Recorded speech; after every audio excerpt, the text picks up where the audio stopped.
चारों तरफ सन्नाटा छाया था। मैंने संतरी के दिल पर हाथ रखा। उसके दिल की हरकत बंद हो चुकी थी। मैंने उसकी जेब से चाबी निकाली और बैठे बैठे एमुनिशन डंप के दरवाजे की तरफ बढ़ा। उसका ताला खोला, किवाड़ जरा सा एक तरफ किया और अंदर दाखिल हो गया। कपड़े का एक थैला मैंने अपनी कमर के साथ बांध रखा था। अंदर सीढ़ियां नीचे उतरती थी। आगे एक खुला हॉल कमरा था जिसकी छत पर बल्ब रोशन था। हर किस्म का असलहा बड़े बड़े रैकों में करीने से लगा था। मैं उस रैक के पास आ गया जिस पर ताकतवर पेंसिल बमों के बक्स पड़े थे। जल्दी से थैला खोला, 18 पेंसिल बम बक्स में से निकाल कर थैले में डाले। थैले को दोबारा अपनी कमर के साथ बांधा, बक्स को वैसे ही बंद करके रख दिया और सीढ़ियां चढ़कर बाहर आ गया। संतरी की लाश उसी तरह जमीन पर पड़ी हुई थी। मैंने दरवाजा बंद करके ताला लगाया, धोती के पल्लू से ताले पर अपनी उंगलियों के निशानों को रगड़ा और चाबी साफ करके मुर्दा संतरी के पाउच में डाल दिया और दरख्तों की तरफ भाग गया। अपनी कोठरी में आते ही मैंने बम्मों वाला थैला कमर से खोला और उसे चारपाई के नीचे छुपा कर रख दिया। इस बात का बहुत कम इम्कान था कि सिक्योरिटी गार्ड को ये शुबा होता कि किसी ने ड्यूटी पर मौजूद संतरी को हलाक करके अंदर से एमुनिशन चुराया है, क्योंकि पहली बात तो ये थी कि मुर्दा संतरी के जिस्म पर जख्म का कोई निशान नहीं था।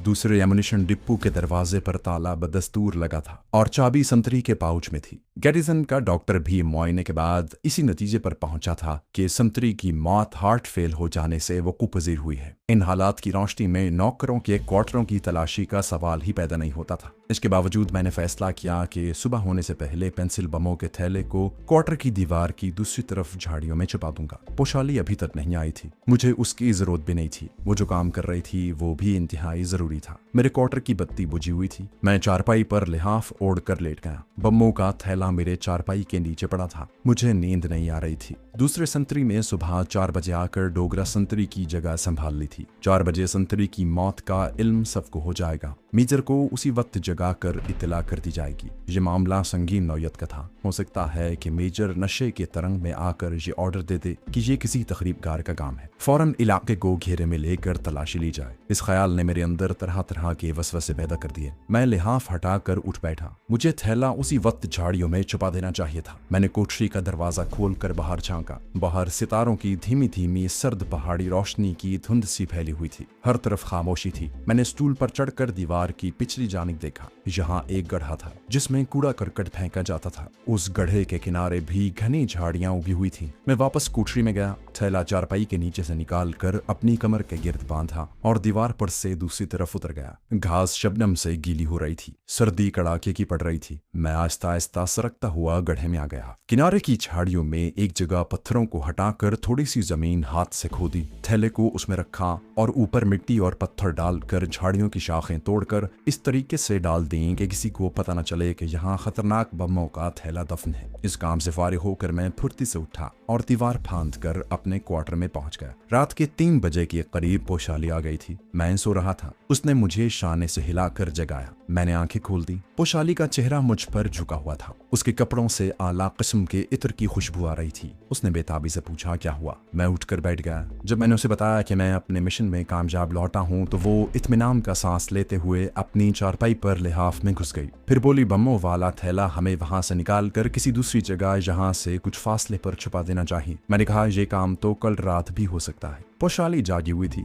उसने मेरी बात का कोई जवाब न दिया और सो गई। बत्ती बुझी हुई थी। मैंने माचिस जलाकर टाइम देखा। 4 बजने में पौन घंटा बाकी था। 4 बजे संतरी की मौत का शोर मचने वाला था। मैं जागता रहा। जब घड़ी की सुइयों ने 4 बजाए तो मैंने अपने कान बाहर की खामोशी पर लगा दी। एमुनिशन का डंप मेरे क्वार्टर से ज्यादा दूर नहीं था। अभी बाहर खामोशी छाई हुई थी। फिर अचानक बाहर से मुझे सीटी की आवाज सुनाई दी। उसके साथ ही किसी ने बुलंद आवाज में किसी को आवाज दी। फिर भारी फौजी जूतों के दौड़ने की आवाजें आई। उसके बाद खामोशी छा गई। संतरी की लाश का पता चल गया था और शायद उसकी लाश को उठा कर ले जाया जा रहा था। मैं लिहाफ में दुबका बैठा रहा। थोड़ी देर बाद गैरिजन की जानिब से आदमियों की आवाजें बुलंद हुई। फिर खामोशी छा गई। उसके बाद कोई बुलंद आवाज नहीं आई। सुबह हो गई। पोशाली अभी तक गहरी नींद सो रही थी। मैंने उठकर पानी गर्म करके मुंह हाथ धोया, माथे पर तिलक लगाया और खुरपा लेकर बागीचे में आ गया। बंगले के गेट पर एक की बजाय 2 मुसल्लाह संतरी खड़े थे। मैं उन्हें प्रणाम करता हुआ अंदर दाखिल हो गया। मुझसे किसी ने कोई बात न की।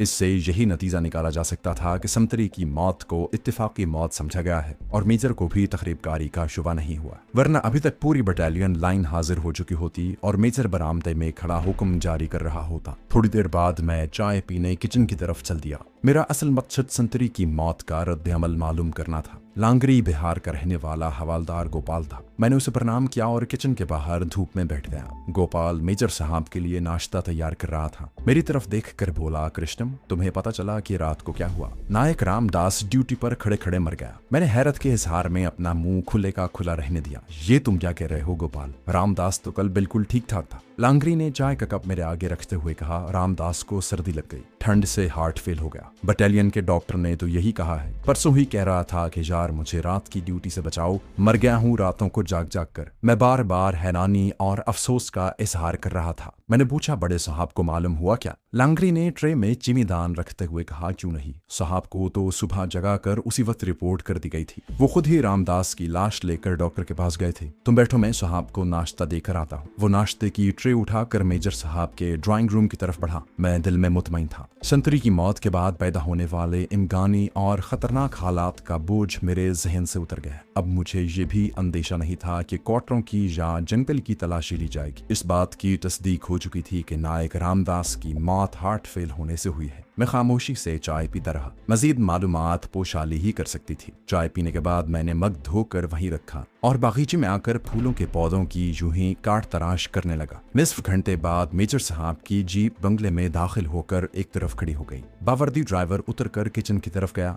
थोड़ी देर बाद मेजर भी ड्राइंग रूम में आ गया। ड्राइवर ने जोर से सैल्यूट मारा। मैं भी उठकर खड़ा हो गया और दूर ही से मेजर को हाथ जोड़कर प्रणाम किया और दिल में कहा, जाने से पहले तुझे अगली दुनिया में जरूर पहुंचाऊंगा। मेरा इरादा ऐसा ही था, मगर ये हालात पर मुनहसर था। मेजर जीप में बैठकर चला गया। मैं बागीचे में ही धूप में बैठकर बीड़ी पीने लगा। 2 बजे मेजर वापस आ गया। उसके 15 मिनट बाद मैंने पोशाली को देखा। वो कंधों पर शॉल डाले क्वार्टर की तरफ चली आ रही थी। मेरे करीब से गुजरी तो एक नजर मुझ पर डालकर जरा सा मुस्कुराई और मेजर साहब के ड्राइंग रूम में दाखिल हो गई। सबको मालूम था कि पोशाली यानी भाग्या मेरी पत्नी है और मेजर साहब के यहाँ ज्यादा वक्त गुजारती है और उनकी मंजूर नजर है। इस वजह से गैरिजन के नौकर चाकर मुझे अच्छी नजर से नहीं देखते थे। सिर्फ लांगरी गोपाल ही मुझसे खुलकर बातचीत कर लेता था और वो भी किचन में तरकारी साफ कर रहा था। जिस चट्टान की खोह में मैंने चमड़े का थैला छुपाया हुआ था, वहां से मैं 2 रिवॉल्वर और गोलियां निकाल कर ले आया और ये चीजें भी टाइम बम्बों के साथ थैले में पड़ी थी। उस रात पोशाली रात को जल्दी क्वार्टर में वापस आ गई। अब मैं मजीद ताखीर नहीं करना चाहता था। मैंने पोशाली से मशवरा किया और यही तय हुआ कि अगली रात मैं डैम की सुरंगों में बम लगाने निकल पड़ूं। दूसरे दिन मैंने बेशतर वक्त मेजर आचारी के बंगले पर गुजारा। पोशाली को उस रात 1 बजे तक वापस क्वार्टर में आना था। दिन के वक्त मैं एक बार फिर डैम की सुरंगों की तरफ जाकर उनका जायजा ले आया और जहन में वो जगहें अच्छी तरह बिठा ली जहां मुझे बम लगाने थे। ये काम आसान नहीं था। डैम के दोनों जानिब कड़ा पहरा होता था। मैंने नीचे की तरफ से सुरंगों में जाने का प्रोग्राम बनाया था। ये वो जगह थी जहां से सीमेंट के देव पैकर पाइप गुजरते थे, जहां एक जानिब सीढ़ियां ऊपर जाती थी। अभी ये जगह नामुकम्मल थी और सीढ़ियों के साथ वाली दीवार ऊपर तक नहीं उठाई गई थी। उस जानिब बेशुमार जंगली झाड़ियां उगी हुई थी। डैम के ऊपर रात को रोशनियां जगमगाती थीं, मगर नीचे सीढ़ियां थीं जहां अंधेरा छाया होता था। इसका जायजा मैं ले चुका था। मेरे लिए ये जगह मौजू थी। प्रोग्राम के मुताबिक मैं 9 बजे रात अपने क्वार्टर में आ गया। जब रात जरा गहरी हो गई और गैरिजन की जानिब से फौजियों की कभी कभी बुलंद होने वाली आवाजें भी खामोश हो गईं, तो मैंने क्वार्टर की बत्ती बुझाकर मोमबत्ती जला ली और क्वार्टर की अकबी दीवार फांद कर झाड़ियों में आ गया। थैला वहां पत्थरों के नीचे मिट्टी के अंदर महफूज पड़ा था। थैले को लेकर क्वार्टर में वापस आ गया।